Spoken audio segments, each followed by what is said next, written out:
ये ले भाई, आपके लिए फूल और आपका गिफ्ट। सोया, क्या जरूरत थी तकलीफ करने की? इतना सब तो ये तो कुछ भी नहीं है भाई, अपनी सालगिरह पे तुम दोनों से वसूलूंगी डबल। लेकिन दिस इज टू मच सोया, सिरा समझाओ ना इसको। मैं कोई बच्चा थोड़ी हूँ जिसके लिए एहतमाम किया जा रहा है सालगिरह का।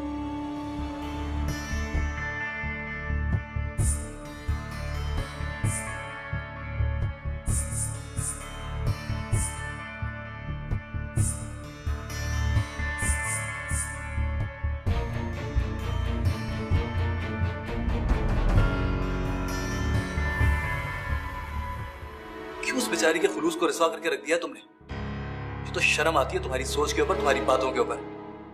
जोया, तुम्हारे दिमाग में, तुम्हारे आसाम पे सवाल उठ चुकी है। क्यों करेगी वो ऐसा? मुझे पता है वो ऐसा क्यों करेगी। अच्छा, बकौल तुम्हारे अगर उसको तुमसे पैसे लेके मुझे देने थे तो उसमें उसका क्या फायदा? क्या मिलना था उसे करके? वो आपको हासिल करना चाहती है आदि, छीन लेना चाहती है मुझसे, मगर ऐसा मैं नहीं करने दूंगी, नहीं करने दूंगी उसको। पागल हो गई हो क्या?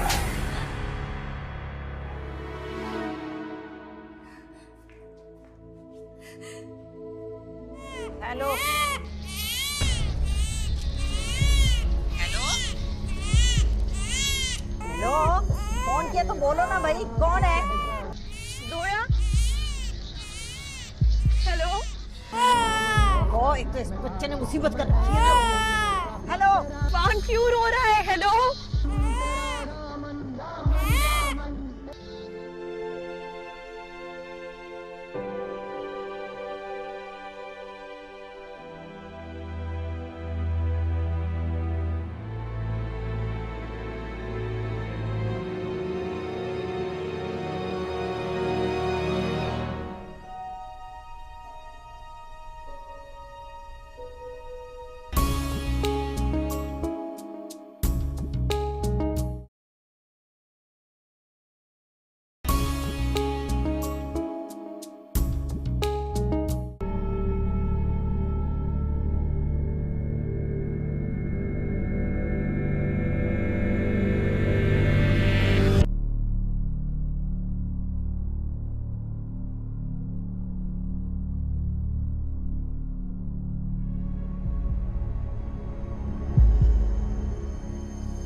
मुझसे बड़ी मुजरिम तो तुम खुद हो सिला।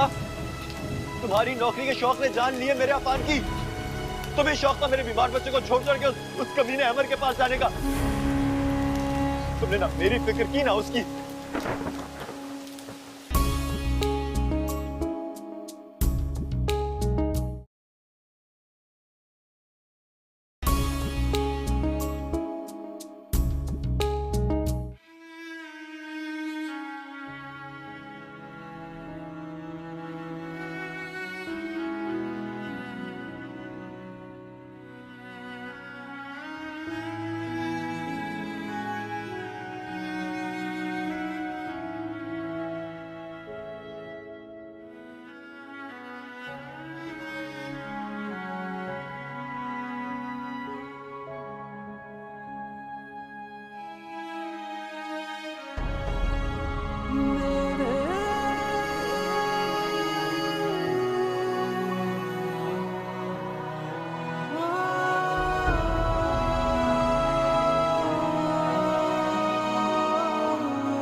कहां जा रही हो तुम?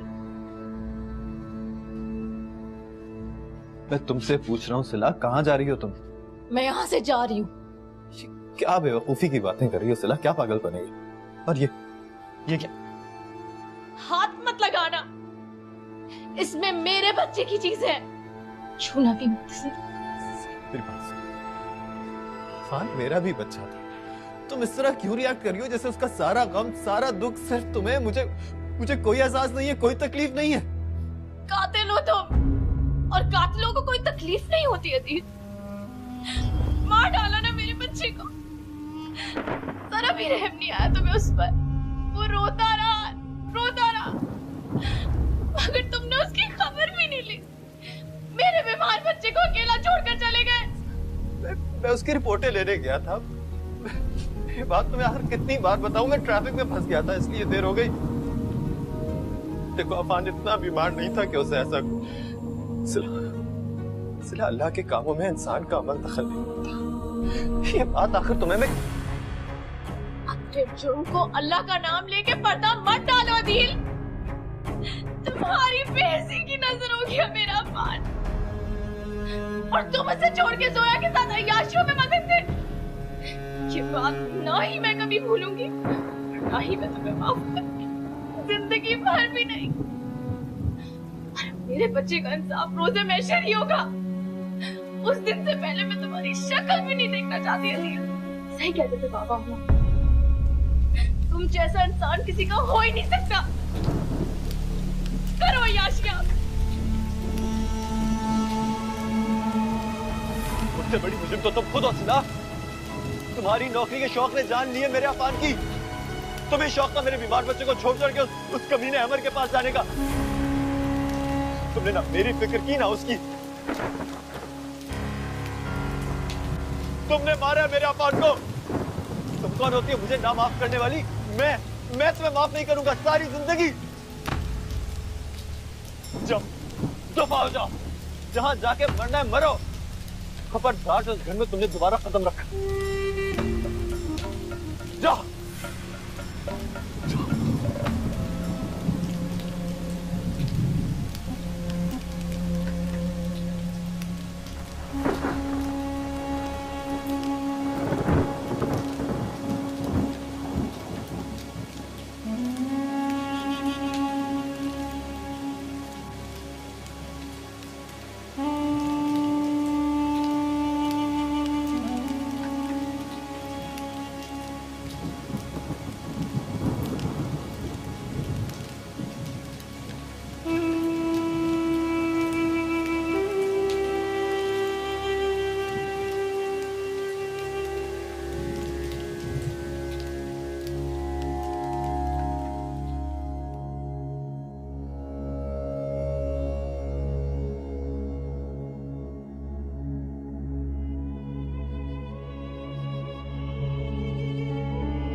मुझे रोक लेना चाहिए था उसको। उसके बाप का घर इसी शहर में है अदील, तुम क्यों परेशान होते हो? वहीं गई हो। और तुम्हें क्या लगता है जितने गुस्से में वो थी, क्या तुम्हारे रोकने से रुक जाती? तुम्हें क्या अब भी उसकी आंखों में अपने लिए नफरत नहीं दिखाई दी? तुम्हें अपने बच्चे का कातिल समझती है वो। आफान की मौत का दुख बहुत बड़ा, लेकिन मुझे तो ऐसे लगता है जैसे वो बहाना ढूंढ रही तुम्हें छोड़ने का। और अब वैसे भी उन दोनों के दरमियान क्या बच गया? शायद इसीलिए वो चली गई। वो मुझे जिम्मेदार ठहरा रही है अफान की मौत, हालांकि उसकी बीमारी की सबसे बड़ी वजह सिला की अपनी लापरवाही थी। छोटे से बच्चे को माँ की तवज्जो की जरूरत होती है, और उसको अपनी जॉब से ज्यादा किसी चीज की परवाह नहीं थी। हाँ, अपनी जॉब की भी थी, लेकिन उससे ज्यादा अहमद साहब की।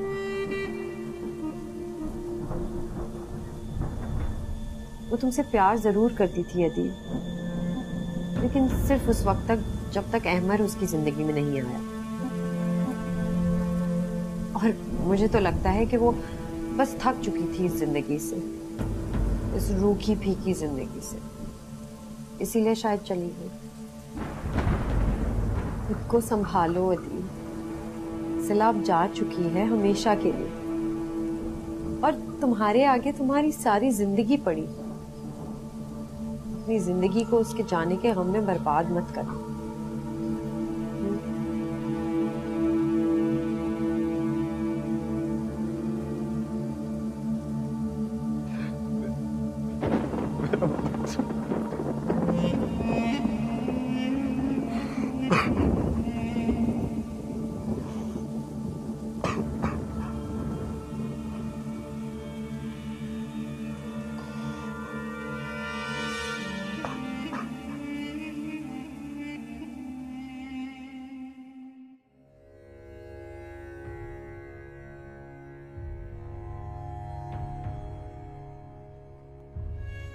बाबा, बाबा, बात सुनो जल्दी।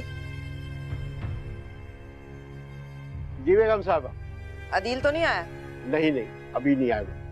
अच्छा, अगर आए तो उसे अंदर मत आने दीजिएगा, और अगर सिला के मुतालिक पूछे तो आपको कुछ बताने की जरूरत नहीं है। आप मेरा मतलब समझ गए ना? जी बेगम साहबा, जैसा आप कह रही हैं वैसे ही होगा। हाँ ठीक है। मुझे तो अदील से कभी भी कोई उम्मीद नहीं थी, और अब तो तुम्हें भी समझ आ गई होगी कि मैं और तुम्हारे बाबा क्यों इस शादी के मुखालिफ थे। ये सहरा और इसका बेटा दोनों हैं ही। अब सहरा चाची को कुछ ना कहा, मैं बहुत अच्छी थी वो, और अब तो वो इस दुनिया में भी नहीं है। अदील को तो किसी बात की शर्म ना आई। उसने ये भी ना सोचा कि तुमने उसकी खातिर सबको छोड़ दिया। कितनी कुर्बानियां दी उसने, तुम्हारी कुर्बानियों की कोई कदर न की। औलाद जैसी नेमत भी उसकी बेहिसी की नजर हो। मेरा बच्चा,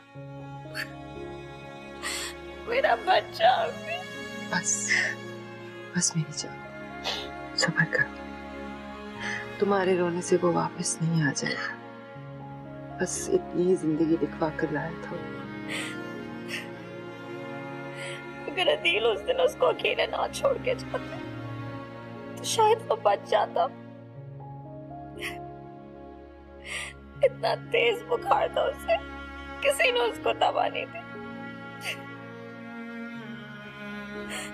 बाप माँ कोई भी नहीं था उसके पास। मेरे बच्चे के नन्हे से दिल पर क्या गुजरी होगी अम्मी। जोर जोर से रोता रहा। बस रो रो के खुद को तकलीफ ना दो। और वो अदील, उसे ये शर्म भी ना आई कि तुम्हें रोक ही देता। कैसे बीवी और बच्चे से जान छुड़ाई है उसने, कितनी आसानी से। एहसान फरामोश, खुदगर्ज। ये भी ना सोचा कि उस पर और उसकी माँ पर तुम्हारे बाबा के कितने एहसान हैं।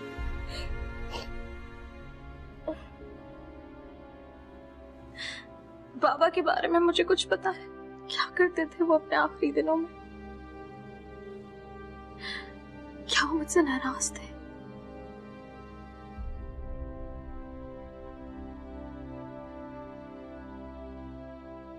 ये जमान साहब की वसीयत थी कि उनके इंतकाल के बाद मैं पाकिस्तान से आके आपको इस सारी बात से आगाह कर दूं। उनके तमाम बिजनेस और तमाम प्रॉपर्टी में ज्यादातर हिस्सा सिला के नाम पर है और आपके नाम पर जो कुछ है वो भी आप उस वक्त तक नहीं ले सकती जब तक आप सिला से मिल के उसे सब कुछ हैंड ओवर ना कर दें। लेकिन मेरे पास सिला का कोई कांटेक्ट नहीं है, मैं उसे कहाँ से ढूंढूं? आपको उन्हें ढूंढना होगा, वरना तब तक ये सब कुछ यूं ही रहेगा जब तक वो मिल नहीं जाती। आप पाकिस्तान में उनके रिश्तेदारों से राब्ता करें, कोई ना कोई उनके बारे में जरूर जानता होगा। जमान साहब के करोड़ों के एसेट्स हैं। मैं तुमसे झूठ नहीं बोलूंगी, मुझे अच्छा नहीं लगा था कि जमान ने सब कुछ तुम्हारे नाम लिख दिया। मैं नहीं चाहती थी कि तुम्हें उसकी विरासत में से कुछ भी मिले। मुझे हमेशा इस बात का दुख रहेगा कि मैंने आपका और बाबा का दिल दुखाया। आपका हक बनता था कि आप लोग मुझ पे गुस्सा हुए, नाराज हुए, मेरी शक्ल भी ना देखे।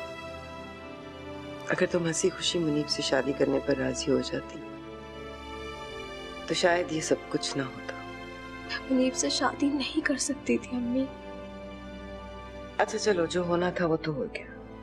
खुदा का शुक्र है कि तुम्हारे बाबा ने मुझे और खुद को एक बहुत बड़े गुनाह से बचा लिया। तुम जमान की शरई वारिस हो। किसी शरई वारिस को उसकी विरासत से महरूम करना बहुत बड़ा गुनाह है। और शुक्र है कि हम इतनी बड़ी नाइंसाफी से बच गए। मेरे लिए सब बेकार है। बाबा चले गए, अफान चला गया, मेरा घर बर्बाद हो गया। मुझे कुछ नहीं चाहिए अम्मी, कुछ भी नहीं। किसी के चले जाने से जिंदगी खत्म नहीं हो जाती। मेरे बारे में भी सोचो। मेरा इस दुनिया में अब तुम्हारे अलावा कोई नहीं। मैंने तुम्हें कहां कहां नहीं ढूंढा ताकि तुम्हारा हक तुम्हें दे सकूं, लेकिन तुम न जाने कहां छुप गई थी। तुम्हारे पुराने पते पर मैंने खत भी भेजा था, लेकिन फिर मालूम हुआ कि तुम वो घर छोड़कर भी जा चुकी हो। मगर मुझे तो कोई खत नहीं मिला अम्मी, और मैं उसी घर में रहती थी। यहाँ तक कि यहाँ आने से पहले तक मैं उधर ही थी।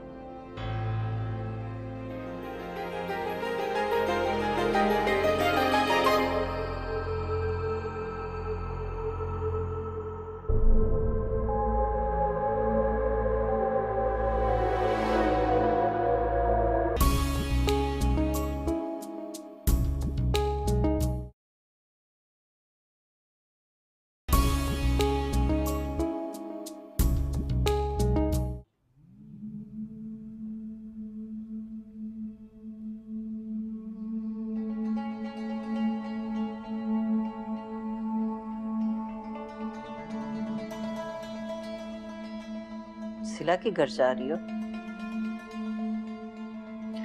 अब वो सिला का घर नहीं रहा, जा चुकी है वहां से वो, हमेशा हमेशा के लिए। लेकिन तो आदत हो गई है ना, उसे सिला का घर ही कहती आई हूं मैं हमेशा से। तो बदले ना आदत, क्यों उसका नाम लिया जाए हर वक्त? मेरे नाम ना लेने से कुछ नहीं होगा। घर तो उसी के नाम से पहचाना जाता है ना। लोग बातें बना रहे हैं? कैसी बातें बना रहे हैं? यही कि वो अचानक इस तरह घर छोड़ के क्यों चली गई। अभी सईदा मिली थी मुझे दुकान में,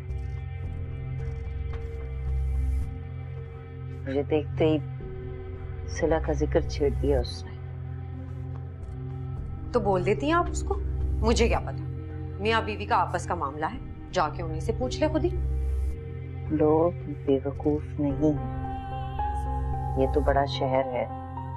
लोग एक दूसरे के मामलात में दखल अंदाजी को बदतहजीबी समझते हैं, लेकिन अदील की हालत किसी से ढकी छुपी तो नहीं, गुमसुम रहता है।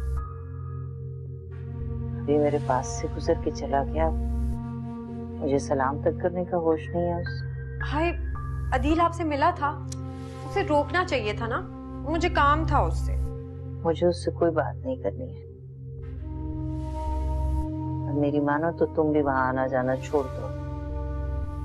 अभी उसके जख्म ताजा है, और ये जो तुम करना चाह रही हो ना, ये भी इतनी जल्दी मुमकिन नहीं है। यही तो वक्त है, जख्म जब ताजा हो तभी तो उन पे मरहम लगाया जाता है। जब जख्म भर जाए तो फिर बहुत देर हो जाती है, और मैं ये देर नहीं होने दूंगी।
कितनी देर तक मैं इंतजार करती रही तुम्हारा।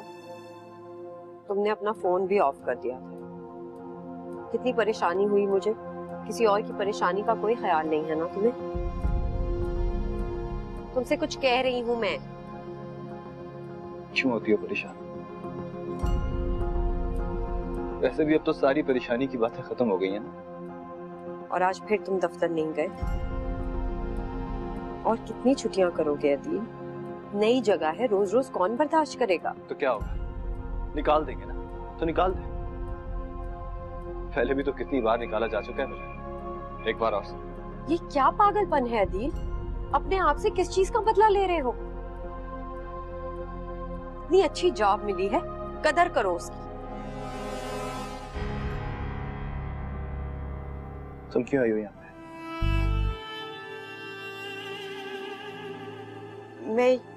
मैं ये पूछने आई थी कि तुम्हें किसी चीज की जरूरत तो नहीं, और ये कि मुझे किसी चीज की जरूरत नहीं है तुम्हें। और प्लीज यहाँ बार बार मत आया करो। मैं अकेला रहना चाहता हूँ। छोड़ दो मुझे अकेला और चली जाओ यहाँ से। Leave me alone.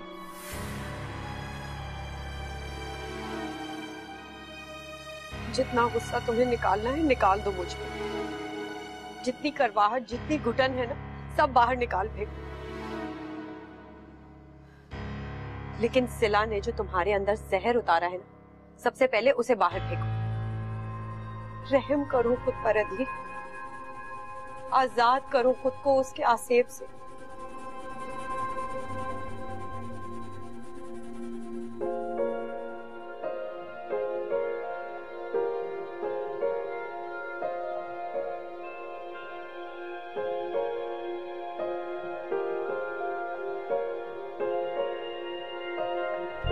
इकराम साहब ने मुझे कहा था कि फौरी तौर से सिला बीवी से इस पे दस्तखत करवा लें, क्योंकि वैसे भी काफी टाइम गुजर चुका है। जी जी, टाइम तो काफी गुजर चुका है। बस सिला से कांटेक्ट करने में थोड़ी देर होगी, हमारे कुछ फैमिली प्रॉब्लम्स थे। खैर अब तो सब ठीक है, अल्लाह का शुक्र है। सिला को मैं फिर यही बुला लेती हूँ।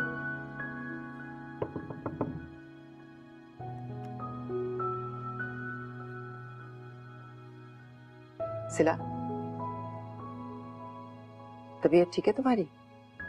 जी अम्मी, सही है, बस आंख लग गई थी। वकील साहब आए हैं, उन्हें कुछ पेपर साइन करवाने हैं तुमसे। अगर तुम्हारी तबीयत ठीक नहीं है तो भेज देती हूँ, दोबारा आ जाएंगे। नहीं, इसकी जरूरत नहीं अम्मी, आ जाती हूँ मैं, वरना उनको दोबारा आना पड़ेगा। अच्छा चलो फिर आ जाओ। आती हूँ।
तुम साफ क्यों नहीं कहती हो कि तुम उस अदील की वजह से इनकार कर रही हो?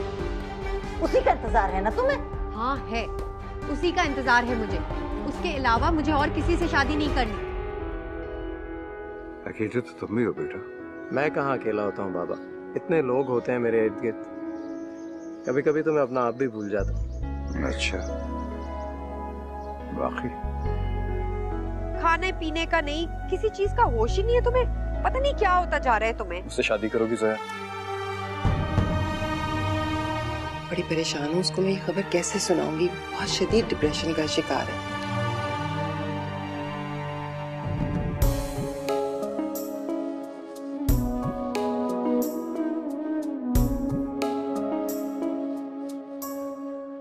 दिल मुस्तर को समझाया बहुत है।